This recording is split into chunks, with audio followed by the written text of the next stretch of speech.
Nella splendida struttura del Monastero Santo Spirito di Agrigento, la Agrigento, sezione di Agrigento guidata da Gelo Drago, oggi festeggia il 70° anniversario della fondazione della sezione. Presidente, una gran bella iniziativa.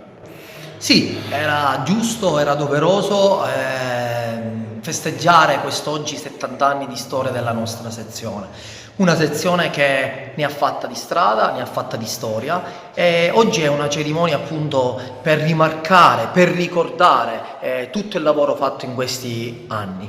Sarà un momento per dare merito ai presidenti della storia, per ricordare i tanti protagonisti che anche oggi non ci sono più, che hanno fatto e hanno messo le fondamenta della nostra sezione, ma sarà anche un momento per dare lustro alla nostra sezione, una sezione che è cresciuta tanto, che ricordo negli ultimi anni ha portato associati in tutte le categorie nazionali, perché noi siamo presenti dalla Serie A a scendere, e che sta facendo un grande lavoro di crescita per quanto riguarda i giovani.